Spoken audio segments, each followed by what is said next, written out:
یعنی بڑی معذرت کے ساتھ مجھے یہ بات کرنی پڑے گی کہ اتنا کالا جادو، ہر تیسرے آدمی کو کالا جادو، ہر تیسرے آدمی کو. اور خیر سے وہ جو بتانے والے وہ بھی بڑا انوکھا انداز انہوں نے اختیار کیا ہوا ہے. وہ کہتے تجھے جادو کر دیا کسی نے. کس نے کہا کہ یہ مجھے بتانے کا حکم نہیں، مجھے شرارت کا حکم تھا، شرارت میں نے کر دی، اب تو گھر جا کے سوچتا رہے. اسی طرح ڈھیروں قسم کے ملنگ ہمارے کھاتے پڑ گئے، ٹال پہنے ہوئے، اور وہ آ گئے. وہ لوگوں کو قسمت کا حال بتاتے ہیں. آپ کا تو مجھے نہیں پتا، میں نے اپنے دیہاتوں میں دیکھا ہے کہ وہ سونا بھی ڈبل کرتے تھے، بعد میں پتہ چلتا تھا اب سنگل بھی غائب ہو جاتا تھا. ہنسے نہیں جی، اونچا نہیں ہنسنا چاہیے کبھی بھی. یہ محافل ہے ہماری، سنجیدہ ماحول ہے. میری بات پہ آپ توجہ کریں گے عزیز کہ آپ اوہام پرستی کا شکار نہ ہوں، ورنہ آپ اور نبی پاک صلی اللہ علیہ وسلم نا جگہ جگہ حضور ہمیں ذوق دیتے، سمجھاتے کہ تم نے اپنی توجہ اللہ رسول کی جانب رکھنی ہے، تم نے الجھنا نہیں، ورنہ آپ کیسے میدان میں نکلیں گے. فوجی کہہ دے ہمیں کالا جادو ہو گیا، ہم سے جایا نہیں جاتا، تو جنگ ہوگی. کوئی کہہ دے ہم پر تو وہ فلانے نے آسیب کرا دیا ہے تو ہم دفتر نہیں جا سکتے، تو کاروبار زندگی چلے گا.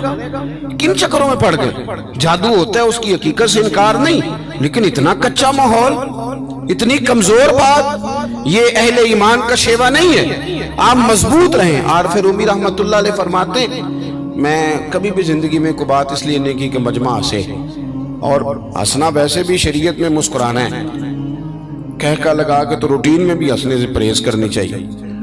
وہ کہتے ہیں ایک بادشاہ تھا تو اس کا بھی ذہن بن گیا تھا کہ پتہ نہیں یہ کیا ہو جاتا ہے. کچھ یہ لوگ نا ہمارا وہم پڑھاتے ہیں آج کل، جو تویز دھاگے والے لوگ ہیں نا، یہ اور اضافہ کرتے ہیں اس کے اندر، اور کہانیاں بنا کے دیتے ہیں، لوگ اور زیادہ الجھ جاتے ہیں. بادشاہ تھا تو وہ شکار کرنے جاتا تھا تو اس کے ذہن میں یہ خیال تھا کہ اگر رستے میں کوئی بندہ میرے متھے لگ جائے تو میرا شکار ٹھیک نہیں ہوتا.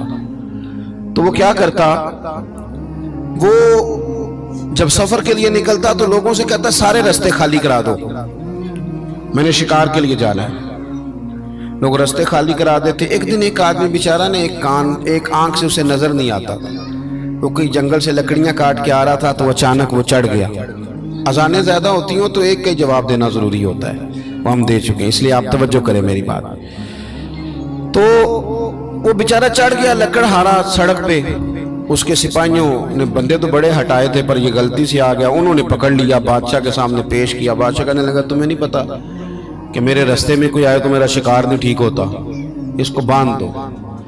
دھوپ بڑی سخت تھی، درخت کے ساتھ باندھ دیا. کہا جا رہا ہوں، واپس آتا ہوں، اگر شکار ٹھیک ہو گیا تو چھوڑ دوں گا، ورنہ اسے قتل کر دوں گا. 2 بندے اس کے سرانے کھڑے کر دیے تلوار لے کر کے. اب وہ بیچارہ صبح سے بندہ ہے. بادشاہ چلا گیا. اتفاق کی بات یہ کہ آج شکار پہلے سے بھی اچھا ہوا، خوب ہوا. بادشاہ واپس آیا. اب یہ دھوپ میں بندہ ہے، کسی نے پانی بھی نہیں پوچھا. تنگ آمد بجنگ آمد. بندہ جب پورا تنگ آئے تو پھر جنگ بھی بڑی کرتا ہے. اس نے کہا یار آج مرنا تو ہے، اب مرنا سچ بول کے. بادشاہ نے کہا اسے کھول دو، آج میرا شکار بڑا اچھا ہوا ہے، لہذا اسے کچھ نہیں کہنا، کھول دو.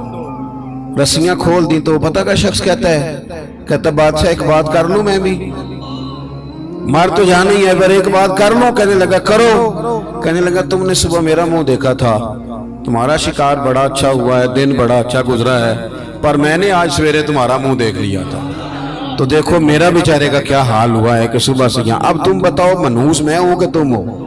نحوست میرے اندر کہ تمہارے اندر؟ میں اگر کوئی جوان آدمی میرے ساتھ آ کے یہ بات کرتا ہے نا کہ میری فلان ہو گیا تو میں بڑا، تو مجھے اس پہ غصہ آتا ہے. میں کہتا ہوں آپ اس عمر میں یہ کام کریں گے تو بزرگوں کو کون سہارا دے گا؟ ضعیفوں اور کمزوروں کو کون اٹھائے گا؟ آپ اتنی کچی باتیں کرتے ہیں. اور یہاں پیروں نے بھی عجیب تماشا گھڑا ہوا ہے. سویرے 9 بجے بیٹھ جاتے ہیں تعویذ لکھنے. آپ قرآن شریف کا درس کب دیں گے؟ آپ حدیث پاک کب پڑھائیں گے؟ آپ ان کو اصول فقہ کب بتائیں گے؟ پیر صرف دین کا نمائندہ ہوتا ہے جس نے رب رسول کا دین پڑھنا ہے اور آگے پڑھانا ہے، جس نے لوگوں کو وہاں سے دین سیکھ کے آگے سکھانا ہے. باقی کیا معنی ہے چیزوں کا؟ اس نے صرف آسان کر کے جو ہمارے صوفیاء نے دیا آگے بات پہنچانی. دین سیکھنے سکھانے کا نام پیری مریدی ہے، اس کا کوئی اور معنی ہے ہی نہیں سرے سے. کہاں سے آ گئی یہ ساری چیزیں؟ حدیث سنیے، بخاری میں موجود ہے، مسلم میں موجود ہے. حضرت ابو ہریرہ رضی اللہ تعالیٰ عنہ فرماتے ہیں نبی پاک علیہ السلام کے